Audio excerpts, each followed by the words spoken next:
Picture this for a second. You're looking at the mountains of Nagorno-Karabakh. There's a Turkish-made drone made by a NATO country, remember, and it's basically shaping the outcome of a war. And it's doing this sort of in concert with Russian interests. Then, miles away, think about a summit. An Indian diplomat, key member of the American-led QAD alliance, is finalizing a massive energy deal with Moscow.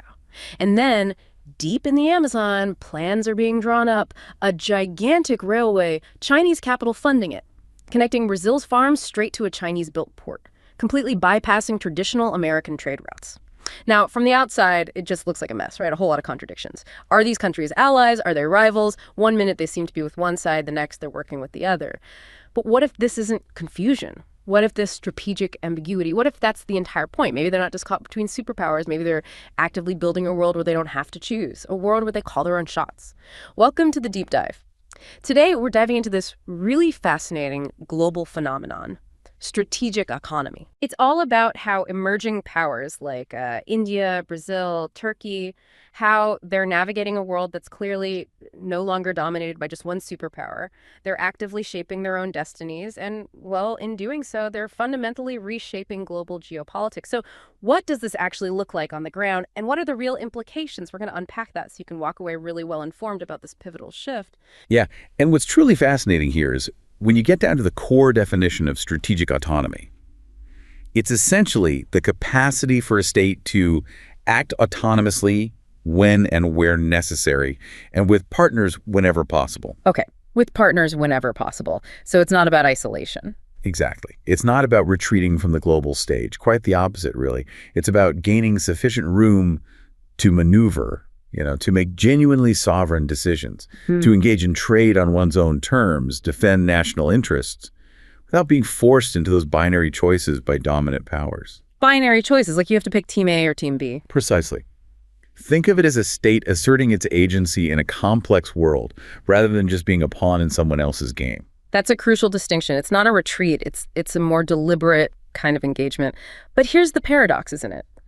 True autonomy in this interconnected world, it often means more strategic engagement, not less. Right. It's about choosing your dependencies rather than having them chosen for you. So how do these nations actually make those incredibly difficult choices? How does that work practically?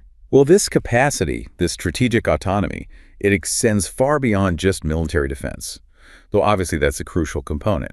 We see it encompassing critical areas like trade relationships, national finance, and the development and control of vital infrastructure. Think ports, railways, digital networks. The things that make a country run. Exactly. And the primary driver for this relentless pursuit of autonomy, it's the growing, you could say undeniable, recognition that when economic coercion becomes a routine tool in international relations. You mean like sanctions, tariffs? Yes, precisely. When the threat of those things can dictate a nation's choices, then the ability to act autonomously becomes an absolute vital necessity for national sovereignty. It's a safeguard against external manipulation. It's fundamentally about building resilience. Okay, let's unpack this a bit more. This idea, this drive for strategic autonomy, it isn't happening in a vacuum, is it? Not at all. It feels like a direct, almost inevitable response to this massive ongoing shift in the global order. For a while after the Cold War, people talked about a unipolar world, one dominant superpower. But that's clearly dissolving. It's giving way to something much more complex, much more competitive. And frankly, much more interesting, perhaps. Maybe. Definitely more complex. That's an important distinction. The shift has been, well, undeniable. And we've witnessed several key developments speeding it up. First, there's the truly impressive rise of China. Not just economically, that's obvious, but through these expansive initiatives like the Belt and Road, that's reshaping infrastructure, trade routes across continents, and its growing influence in Latin America, in Africa, offering new partnerships, different development models. Right, providing alternative. Exactly. And then simultaneously, you have Russia's direct confrontations, like its actions in Ukraine. That's further fractured traditional alliances, challenged existing security frameworks. These two forces, maybe particularly these two, have fundamentally pushed us into a more complex and openly multipolar international scenario. Yeah. Power is just distributed among multiple centers now. And we're seeing this manifest. I mean, you can literally see it in the formation of entirely new alliance systems or the re-emphasis of existing ones. You mentioned SCO, the Shanghai Cooperation Organization, BRICS, the big emerging economies. Then there's the Quad, focused on the Indo-Pacific, and even I2U2, India, Israel, UAE, US. These aren't just acronyms on a page, right? They represent a tangible redistribution of global influence. Oh, absolutely. They offer alternative platforms for cooperation, for decision-making outside the traditional Western-led institutions. It's like a literal redrawing of the geopolitical map. That's a crucial point. For regional powers, middle powers, this shifting power balance opens up significant opportunities. Opportunities that just didn't exist or were much harder to grasp in a unipolar world. It allows them to expand their autonomous space in foreign affairs, gives them greater flexibility, more leverage. So they can play different sides off against each other, maybe. To some extent, yes, or at least diversify their partnerships. It reduces their historical dependence on a singular U.S.-led hierarchical order. It enables them to forge relationships, pursue interests that might have once been considered off limits or just too risky.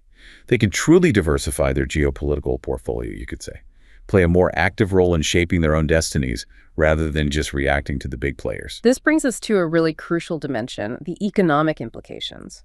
Because this isn't just about diplomacy and military stuff. We often talk about trade diversification, supply chain shifts, in abstract terms, moving lines on a global map, like playing a board game. Right, very abstract. But for every one of those shifting lines, there's a human story, a business at a crossroads, a family's livelihood hanging in the balance. Let's imagine a woman, maybe call her Priya. She runs a workshop in Jaipur, India, manufacturing precision parts, say, for medical devices. For years, her business model was stable, predictable, relied on specialized steel alloys imported from China. It worked. It was fine. Then, bam. Global supply chain disruptions hit. Her Chinese imports become unreliable and, crucially, much more expensive. A huge shock to the system. Exactly. And at the same time, the Indian government is pushing this Make in India initiative, encouraging domestic sourcing. Now, initially, Priya is deeply frustrated. Understandably, local alloys, pricier, quality, inconsistent. She almost had to lay off staff. Her whole business was under immense pressure. A really tough spot. But instead of giving up, she saw it as a challenge, maybe an opportunity. She collaborated with a local metallurgical lab, painstakingly improving domestic steel quality. 6 months of trial and error, really hard work. Today, her parts are 100% locally sourced, manufactured right there. And just last month, she signed an export contract with a German company. And that company was explicitly looking to diversify its supply chain away from China. Wow. That's a powerful example. Isn't it? For Priya, strategic autonomy wasn't some abstract political headline in the newspaper. It was the terrifying, exhausting, and ultimately, I guess, empowering process of rebuilding her business piece by piece on her own terms. It's a massive national gamble, really, built on millions of individual ones like hers. It highlights the friction, the sheer cost of this kind of change, but also the pride, the resilience, building something truly your own from the ground up. Priya's story, it perfectly illustrates the real-world impact of these larger economic shifts we're discussing. When we analyze the long-term economic implications of strategic autonomy, you see nations actively trying to reshape global supply chains, diversify their trade. Take Brazil, for instance, world's 12th largest economy. Major global trade player, iron ore, soybeans, beef, sure, but also high-value stuff like commercial aircraft. Right, Embraer. Exactly. Now, Brazil's trade with China is its largest. That relationship generated huge revenues, especially for Brazilian commodity exports, strengthening Brazil's economic position overall. And Brazil is actively working to broaden that relationship beyond just raw materials. They want to diversify within that relationship. Moving up the value chain, essentially. Precisely. Seeking to increase value-added exports to China, not just selling soybeans and ore. And in terms of foreign direct investment, the U.S. still leads an impressive $128 billion. But China has poured over $66 billion into Brazil since 2010, particularly in critical infrastructure projects. Like that railway we mentioned earlier. Potentially, yes, and other areas. This investment has become a really critical pillar of Brazil's economic growth strategy. And Brazil openly welcomes this. They also welcome investment from Russia in energy. And remarkably, they still source about a quarter of their vital fertilizer imports from Russia. It showcases a clear policy of diversified engagement. So not putting all their eggs in one basket? It's a deliberate strategy, ensuring they are not over-reliant on any single partner, be it the U.S., China, or anyone else. But this balancing act, it can't be easy. It must come with challenges. Oh, absolutely. Brazil, for example, has traditionally been quite skeptical of big, comprehensive free trade agreements. though it's now considering a significant pact between the EU and Mercosur, the Southern Common Market. That would be a notable shift if it happens. And we've seen direct economic pressures recently, haven't we, from the U.S.? Yes. The U.S. imposed substantial 50% tariffs on Brazilian steel, aluminum, machinery, effective August 1st, 2025. That's a serious threat. Are $175 billion in exports potentially affected? It's already depreciated the Brazilian real by 8% this year, fueling inflation, creating significant economic headwinds for them. So how are they responding? Well, in response to these external pressures and what many there see as external interference, Brazil's government is signaling readiness for retaliation. They're talking about an Economic Reciprocity Act. Right. But at the same time, maybe more importantly, it's actively pivoting its less U.S.-reliant sectors. Like renewables, consumer goods. Exactly. Pivoting those towards Asian and European markets, trying to mitigate the impact of those U.S. tariffs. This isn't just defensive. It's strategically reorienting their whole economic outlook towards new growth areas, new partners. That's a massive undertaking, and India faces a similar kind of tightrope walk, doesn't it? Caught between different pressures. Absolutely. India, too, faces similar challenges. Threats of potentially high U.S. tariffs on Indian products, plus potential sanctions hanging over them for energy purchases from Russia. It's compelling India to, well, diversify its suppliers, definitely, strengthen diplomacy, including cautiously with China, and actively leverage multilateral forums, WTO, BRICS, SRO, to protect its interests. These are not easy decisions for any nation, especially one trying to maintain rapid economic growth while navigating these geopolitical currents. Turkey offers another really compelling example, especially on industrial independence, that drive for self-reliance. Yes, particularly in defense. Over the past 18 years, it's dramatically reduced its dependence on foreign tech in its defense industry from, 70% down to just 30%. That's right, a huge shift. Its arms imports have plummeted down 59%, and U.S. arms transfers alone dropped by 81%. That's staggering. It clearly shows a strategic shift towards domestic production, wanting control over its own security apparatus, a core part of strategic autonomy. And this drive for self-reliance in defense, it mirrors its approach to trade relationships and broader economic strategy. Germany, China, Russia, they're now among Turkey's top trading partners. Turkey has passed, I think, 13 China-related laws focusing on areas like energy, trade, infrastructure. It's actively participating in projects like the Belt and Road Initiative, the Ankara-Istanbul high-speed railway, and it even launched an Asia Anew initiative to deepen engagement with non-Western economies. Now, critics often raise concerns about these partnerships, about dependence on China, for example. They do, but from Turkey's perspective, the tangible benefits and diversification opportunities are often seen as outweighing potential risks. The real challenge, of course, is rigorously assessing whether these new partnerships introduce unforeseen vulnerabilities. But you have to ask, is there concrete proof that consistently shows these negative outcomes outweigh the benefits they're seeking? Often, that proof is hard to come by. But Turkey's pursuit of autonomy also seems to create some interesting contradictions, particularly with its existing relationship with Europe. That's a very astute observation, yes. While Turkey maintains significant trade with the EU, around $143 billion back in 2020, its trade with the BRICS countries is substantial too, about $63 billion. However, a key point of concern for Turkey is its trade deficit with the BRICS group. That contrasts with a more balanced trade relationship with the EU. And this highlights a fundamental contradiction, or at least a tension, in its push for autonomy. Despite its desire for independence from the West, Turkey's customs union with the EU means it has to comply with EU trade policy decisions. Without having a direct say in making them. Exactly. That creates a really challenging dynamic as it tries to assert its strategic autonomy while being bound by those existing agreements. And this drive for diversification, autonomy and defense, trade, it's a huge undertaking. And then there's energy, which is so critical. Absolutely. Turkey also has deepening energy cooperation with Russia. You've got the Akuyu nuclear power plant being built by Rosatom, the Turkish Stream natural gas pipeline. It further solidifies this complex web of relationships. It's a pragmatic approach, you could argue, to ensuring energy security, even while there are political tensions with Russia in other arenas, like Syria or Libya.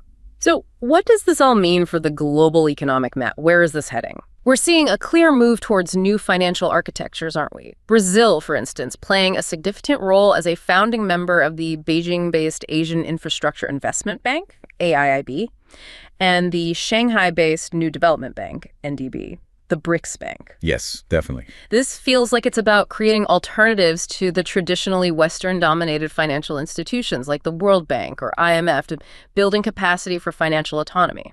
And this underscores that complex interplay between economic growth and national sovereignty we talked about, globalization. It's a double-edged sword, isn't it? While it undeniably fosters integration, brings economic benefits, it can also, paradoxically, create deep vulnerabilities. How so? While developing nations frequently find themselves pushed, sometimes subtly, sometimes not so subtly, to align their domestic policies with international agreements or lender conditions. This can undercut local autonomy. We've seen it historically with structural adjustment programs demanded by international financial bodies. Think Nigeria in the past, or across parts of Africa and Latin America. Fiscal strategies get shaped by external influences, sometimes at the expense of local needs or development priorities. And these new banks, AIIB, NDB, they're seen as potentially different. That's the perception, or at least the hope, for many borrowing countries. They're seen as offering alternatives that might be more aligned with the development needs and priorities of emerging economies, perhaps with fewer policy conditionalities attached, though that's still debated. So it's about navigating that tension, needing global capital and markets, but not wanting to sacrifice your policy space, your ability to set your own course. Exactly. That's the core challenge. How do you balance national interests with international economic interdependence? It's not about isolating yourself from the global economy.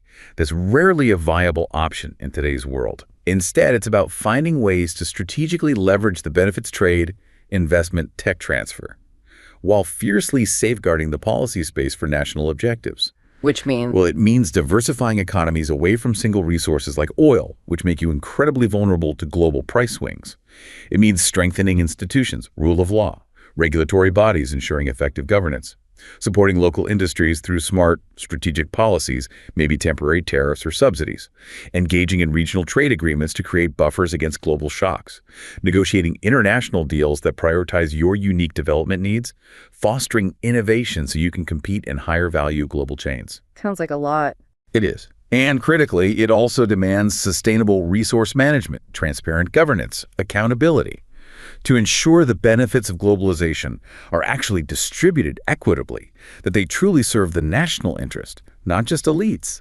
It's a comprehensive approach, Right. essential for long-term resilience and genuine autonomy. Okay, this takes us nicely into how the very structures of global power are being reshaped. And maybe not always in big dramatic conferences or headlines, but in the day-to-day work of people we never really hear about. The quiet shifts. Exactly. Imagine, say, a young Brazilian diplomat, let's call him Lucas, working at the Ministry of Foreign Affairs in Brasilia. He studied international relations, right? Curriculum dominated by Washington, London, Brussels, the G7. That was the center of the world he learned about. A very traditional perspective. Right. Now, his reality, his day-to-day work is profoundly different. His main project is the Bioceanic Corridor, a massive infrastructure project connecting Brazil's Atlantic coast with Peru's Pacific coast. A huge undertaking. Huge. It's a new artery for trade with Asia, completely bypassing the Panama Canal, significantly shortening routes, diversifying trade outlets for Brazil's agricultural heartland. His meetings, they're no longer exclusively with American or European investors. Now it's engineers from Paraguay, logistics experts from Chile, financiers from a Chinese development bank. A completely different set of actors. Totally. And at a recent South American summit, Lucas noticed the U.S. observers. They looked almost like relics of a past era, he thought. While the real energy, the buzz, was in the trilateral meetings. Brazil, Argentina, representatives from the ASEAN bloc, Southeast Asia. Interesting observation. Lucas feels like he's not just working on a road, he's helping to draw a new map of the world. One where the lines of power flow east to west, south to south, not just the old north to south pathways. It highlights this quiet revolution underway, doesn't it? A shift not announced on cable news, but built through thousands of project proofs, bilateral agreements. A new web of global governance being woven, one connection at a time. Lucas's experience perfectly reflects Brazil's broader approach, famously articulated by President Lula when he returned to power. Brazil is back. Oy, I remember that phrase. And it isn't just rhetoric. It's a deeply strategic quest for influence, for respect, as a first-rank global player. Brazil sees itself and acts as an adroit hedger. Adroit hedger. Explain that a bit. It means deliberately avoiding taking sides in major power rivalries. playing the field, essentially. Brazil actively seeks a revision of the global architecture. It wants more inclusiveness, greater regional integration, and broad engagement with a wide spectrum of countries, notably without imposing ideological litmus tests, even concerning democracy. That's controversial in some quarters. It can be, but it positions Brazil as a pragmatic actor on the world stage. It fundamentally redefines its role in global governance, moving away from automatic alignment with the West. Adroit hedger. It's a brilliant phrase. But hedging, it often means making concessions to multiple parties, doesn't it? Is there a point where that strategy risks diluting their own vision, or maybe alienating potential partners because they don't fully commit? That's a very fair question. It's a constant, difficult balancing act. Brazil advocates for robust partnerships to collectively address global priorities. They recognize the interconnectedness of challenges. Climate change, deforestation is huge for them. Food security, inequality. Exactly. And this approach fits neatly with Lula's domestic priorities, too. So it engages in strategic alliances and partnerships varying in depth and impact with countries as diverse as China, the EU, the United States, Russia, India. And crucially, Brazil explicitly rejects the idea that its choice of partners must be mutually exclusive. We don't have to choose. Pretty much. It asserts its right to engage with all parties as its national interests dictate. The goal is to maximize their leverage, their policy space, not be constrained by someone else's allegiances. And we also see Brazil's prominent role in those multilateral institutions we mentioned, founding member of BRICS, active in the AIIB, the NDB. Yes, reinforcing that commitment to alternative financial architectures. Its upcoming 2024 G20 presidency, that's going to be a critical test, isn't it? A huge test of its capacity to bridge the interests of major powers with the aspirations, the transformational hopes of the Global South. It's a major platform for global dialogue and influence. And furthermore, Brazil is actively working to strengthen regional organizations. CELAC, the Community of Latin American and Caribbean States, Mercosur, of course, UNASUR, the Union of South American Nations, which it recently rejoined after leaving for a period. Why the focus on regional bodies? Well, this strategy aims to advance its own leadership within the region, certainly, but also broader Latin American integration, while simultaneously and quite deliberately reducing traditional U.S. influence in the region. It's about consolidating a more autonomous regional bloc. Creating spheres of influence, decision-making centers that aren't just extensions of Washington or Brussels. Brazil's stance on the Ukraine conflict really seems to exemplify this complex, nuanced approach to global governance. It absolutely does. A prime example. While it, perhaps reluctantly, voted for the initial UN condemnation of Russia's invasion, it pointedly declined to support sanctions, declined to sell ammunition to Ukraine, despite requests from the U.S. and Germany. But then, in a real testament to its independent posture, it was the only BRICS state to vote for that February 2023 UN General Assembly resolution demanding a Russian withdrawal. So condemning the invasion, but not joining the sanctions or arming Ukraine, trying to carve out a middle path. Exactly. Brazil seeks to position itself as a potential peace broker, navigating the conflict by engaging with both sides. Though, as you noted, some Western governments question its impartiality. They perceive a common cause with China in seeking a revised global order. This whole approach, it really echoes Brazil's historical foreign policy, doesn't it? The Politica Externa Independente, the independent foreign policy. Yes, very much so. And its traditional leadership within the Group of 77 always emphasizing South-South cooperation. That's right. The current Lula administration is clearly continuing this sophisticated strategy, balancing established partnerships with these new initiatives, always with a keen eye on Brazil's autonomous developmental needs and ambitions rather than adhering to rigid ideological alignments. It's a long game they're playing for global influence. Now, India offers another really compelling example of this new global strategy with its dehyphenated approach to foreign policy. Dehyphenated, yes. Which basically means, as I understand it, refusing to align with any single primary power or bloc, engaging with a diverse range of global actors in id. That's the core idea. This gives India immense flexibility, doesn't it, to pursue its national interests on its own terms, makes it a pivotal player in this evolving multipolar system. That's right. India cooperates extensively with the West through alliances like the QAD, the Quadrilateral Security Dialogue, consistent dialogue with the U.S. on many issues.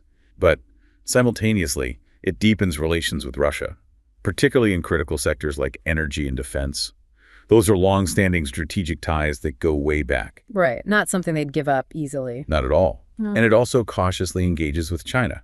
In forums like the Shanghai Cooperation Organization, for example, despite their border tensions, this flexible approach clearly prioritizes India's national interests above any rigid ideological alignment.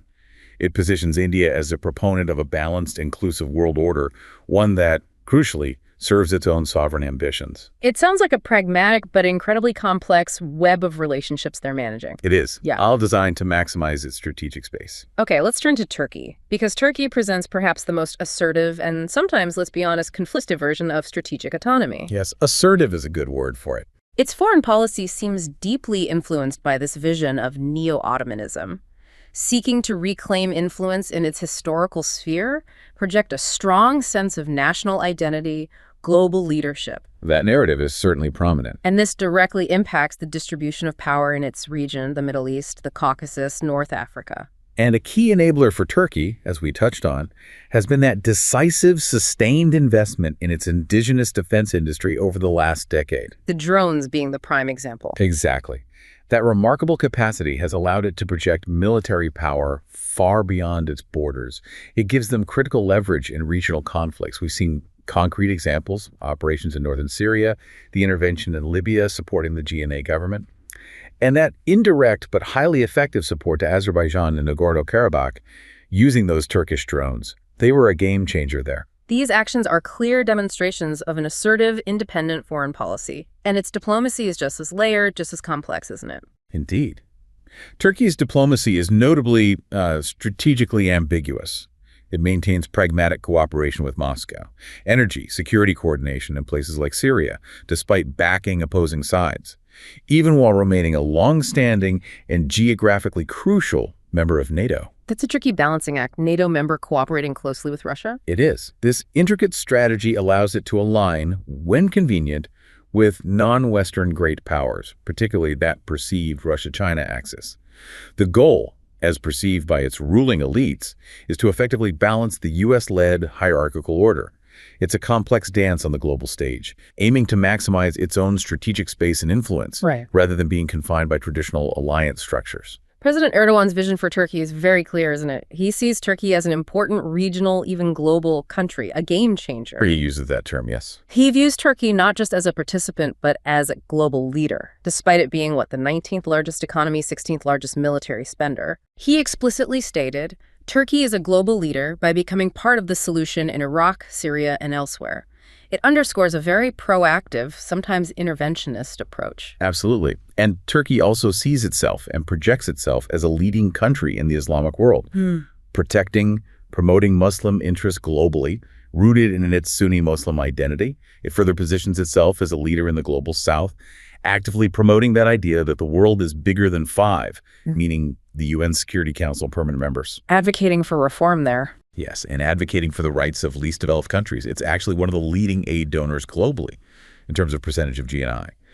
And this vision translates into action, establishing military bases in Qatar, Somalia, launching those operations in Syria and Libya, supporting Azerbaijan with military drones. It's a blend of soft power aid, cultural influence, and hard power projection, all designed to fulfill this perceived global role. And these actions all contribute to reshaping the distribution of power, carving out a more prominent self-determined role for Turkey. Now, we have to talk about China's role in all this, because China plays a pivotal role in enabling this new multipolar world that's emerging. How so? As an alternative power center? Partly, yes. Its increasing economic presence, say, in Latin America, has provided significant revenues for Brazilian commodity exports, as we mentioned.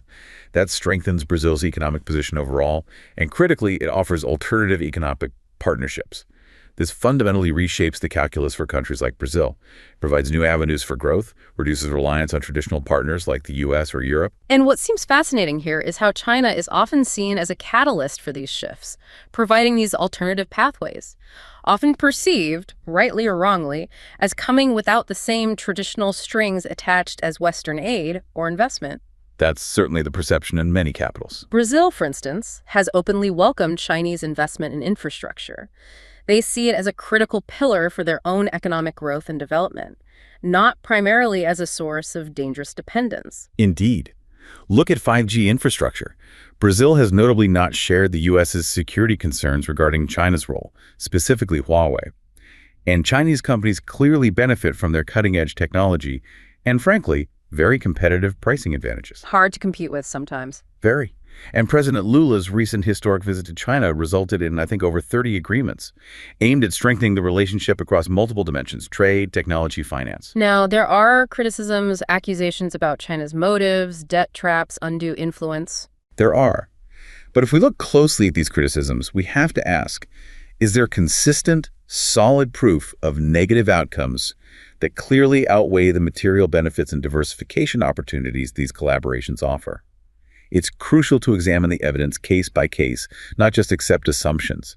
Often the picture is more complex than the headlines suggest. Similarly, Turkey's Asia Anew initiative, it seems explicitly designed to exploit these new political and economic opportunities in the non-Western world within this emerging multipolar order. Yes, a clear pivot. And China's Asian Infrastructure Investment Bank, the AIIB, which is often seen as an alternative to the World Bank. It serves as a major lender for projects like that Ankara-Istanbul high-speed railway, providing crucial financing for Turkey's infrastructure ambitions, where Western financing might be harder to secure or come with more conditions. So China's position as a key member of BRICS, its economic weight, its assertiveness abroad, it's undeniably shaping the incentive structures for other states. It offers material benefits, alternative partnerships that were simply less available, less credible in a unipolar world dominated by the U.S. And this allows countries like Turkey, like Brazil, like others, to strategically align with non-Western great powers when it suits their interests. Again, as perceived by their ruling elites, it helps them balance the U.S.-led hierarchical order and pursue their own vision of strategic autonomy. It just creates more options, more playing room for nations seeking to assert their independence. Okay, but let's dig into the domestic side now. Because this pursuit of autonomy, especially the assertive kind, it must come with immense internal contradictions, challenges, maybe even a human cost. Absolutely. It's not just an external policy. Let's imagine Hakan again, that retired army officer in Istanbul. His son is an engineer on Turkey's famed drone program. Hakan feels this overwhelming surge of pride, right? Seeing Turkish drones making headlines, Ukraine, Libya, Azerbaijan. His country, once seen maybe as a junior partner, is now a global player, projecting its own interests. He sees his son as a nation builder, restoring a sense of, perhaps, lost Ottoman greatness. A powerful feeling, national pride. Totally. But this pride, it's shadowed by constant anxiety. He hears his neighbors complaining about the high inflation partly fueled, people suspect, by massive military spending. He knows Turkey's bold moves have alienated old allies in Europe, the US, created a sense of precarious isolation sometimes. The downsides. And he reads about the risks, the geopolitical blowback, the chance that his son's brilliant creations could drag them into a conflict that they can't actually control or win. Hakan's pride is real, but so is his fear. This feels like the true trade-off of strategic autonomy, doesn't it? It does. A duality lived by its citizens. Balancing that national pride with economic stability, political risk, often facing significant domestic challenges as a result. And Hakan's experience, that tension, it resonates with the domestic challenges faced in Brazil, too. The country is grappling with significant political instability. Legal battles involving former President Bolsonaro are ongoing. Right. That's been very visible. Measures like ankle monitors, social media restrictions, investigations into alleged coup plots, spearheaded by Justice Alexandre de Moraes. Now, these are framed officially as upholding the rule of law, but they're seen by Bolsonaro's supporters as politically motivated. It exposes these deep fissures in Brazil's democratic fabric. Polarization is intense. So this domestic political instability, it fundamentally impacts their ability to project a unified, stable, strategic, autonomous front internationally. Absolutely. It creates a climate where governance risks heavily influence investor sentiment, overall national cohesion. It makes long-term strategic planning much harder. Interestingly, that July 2025 poll, it revealed 62.2% of Brazilians oppose the U.S. tariff threats, perceiving them as external interference. So external pressure can sometimes create internal unity, ironically. Sometimes, yes. A rally around the flag effect. However, President Lula, now back in power, faces a much less amenable domestic and international scene than during his first terms back in the 2000s. He's grappling with this internally polarized country, the ongoing need to defend democratic institutions against continued pressures from the extreme right. This internal fragility makes their external strategic maneuvering even more delicate, more constrained. This raises a really important question. Can a country truly achieve strategic autonomy if its internal policies are being used maybe cynically, to manipulate its external standing. That's a critical question. In Turkey, for example, President Erdogan seems to have effectively utilized this idea, this discourse of strategic autonomy, as a way to legitimize his incremental shift towards more authoritarian rule. It's been argued that way, yes. It seems like a powerful tool to bolster his domestic popularity, fragment the opposition, secure popular support, even amidst these persistent political and economic governance crises. Erdogan's vision of a new Turkey, this narrative, it allows him to almost unilaterally dominate the foreign policy agenda, defining national interests, legitimizing military interventions beyond Turkey's borders, often framed, as we said, through this inflated sense of identity as a leading Muslim country, a global player. And you're saying foreign policy moves can be timed for domestic impact? Well, we've certainly seen foreign policy moves used strategically, it seems, to divert attention from domestic crises. Military operations in Syria launched immediately after the failed coup attempt in 2016, for example, or after significant municipal election losses for his party. These actions can serve as kind of populist dividend, rallying support. So an assertive foreign policy can actually be a domestic political tool, first and foremost sometimes. It can function that way. Right. In an environment where democratic credentials have arguably eroded, where media is largely controlled or influenced by the government, this assertive foreign policy, blended with populist nationalism, strong anti-Western sentiment, it helps to securitize the political agenda, makes everything seem like a matter of national survival. And that silences critics. It makes it harder for them. Yeah. This strategy can even fragment the opposition. Critics of foreign policy actions can be easily stigmatized as not domestic and national, as being unpatriotic. It appeals to broad-based nationalist sentiments, making reasoned debate about foreign policy choices very difficult domestically. These are significant internal challenges to a truly balanced strategic approach. A striking example, perhaps, was the conversion of the Hagia Sophia Museum back into a mosque a few years ago. Yes, highly symbolic. Framed by pro-government circles as this historic act of national sovereignty and independence. And it's certainly powerfully galvanized ethno-religious sentiments among conservative segments of society. A domestic win for Erdogan. But it also ignored or downplayed the significant negative implications for Turkey's global standing, its relationships with other nations, particularly those concerned about cultural heritage, interfaith relations. Precisely. Clear trade-off between domestic political gain and international reputation. However, this overambitious, often unilateralist foreign policy, it comes with adverse long-term consequences, and those are becoming increasingly apparent. Ties with the U.S. have significantly deteriorated. Sanctions over the S-400 missile purchase from Russia, Turkey's suspension from the F-35 fighter jet program. Major blows. Huge. And the EU. It now seems to perceive Turkey more as a buffer state, valuable primarily for managing refugee flows rather than a serious candidate for membership anymore. That ship seems to have sailed for now. And even the relationship with Russia. Even with Russia, despite all the cooperation on energy and some security issues, the relationship remains highly asymmetric. Turkey is the junior partner, and it's very susceptible to conflict. We see it clearly in Syria and Libya, where their interests fundamentally diverge, and they back opposing sides. So the pursuit of autonomy, in some ways, has created new forms of dependence, maybe new vulnerabilities, and a degree of isolation. It's certainly created a new set of complex challenges and constraints. The long-term sustainability of this particular model of assertive autonomy is a major question. And India's multi-alignment strategy, while maybe less conflictive, it isn't without its own internal balancing acts either, is it? No, definitely not. On the one hand, this approach allows India to gain the benefits of Western trade, technology, investment, without renouncing its strategic relations with Russia, especially in energy and defense. You could say it's trying to get the best of both worlds. That's the goal, prioritizing national interests above any fixed ideological alignment. But it must create unique domestic pressures and debates. It absolutely does. While the government champions this approach as pragmatic and necessary, there are internal debates about its long-term viability and costs. For instance, that ongoing U.S. pressure we mentioned, potential tariffs, potential sanctions over Russian energy purchases, it constantly pushes India to diversify suppliers, maybe faster than it wants to, and it forces them to really leverage those multilateral forums for protection. Internally, how does that play out?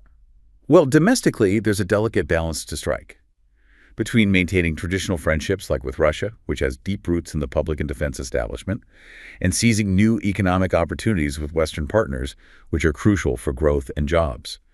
This manifests in discussions within India's policy circles, its business communities, even in the media and public sphere, debates about the long-term sustainability of balancing these often conflicting interests. It sounds like it requires incredible diplomatic skill. It does. And a clear national consensus, which isn't always easy to maintain when global geopolitics are shifting so rapidly. Ultimately, then, this interplay between globalization and national sovereignty, it creates a fundamental tension, especially for developing nations. Tension, yes. They need to find a way to reap the benefits of global engagement. Access to markets, technology investment is vital. But without undermining their local autonomy, their ability to set their own policies, without becoming overly vulnerable to external shocks, especially if they relied heavily on just one or two resources. It's that tightrope walk we keep coming back to, constantly demanding strategic ingenuity and careful management. Absolutely. And the key takeaway here, I think, is that these nations must find that delicate strategic balance. There's no single formula.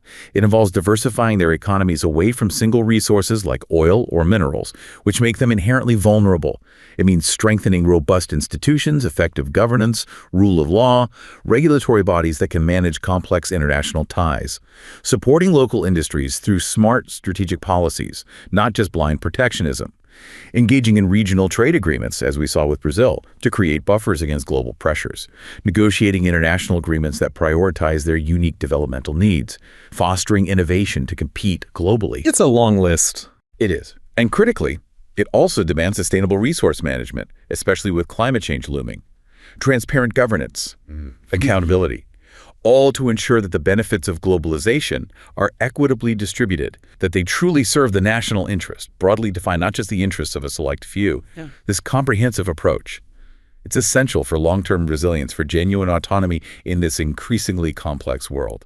So what we've really explored today is a world in constant, rapid motion, where those traditional lines between allies and rivals, they're blurring significantly, and nations, particularly these emerging powers, are actively seeking to call their own shots, to define their own paths. Yes, asserting their agency. Strategic autonomy, then, it isn't some simple retreat from globalization. It's a complex, multifaceted engagement with it, carefully leveraging its benefits while trying hard to mitigate its vulnerabilities.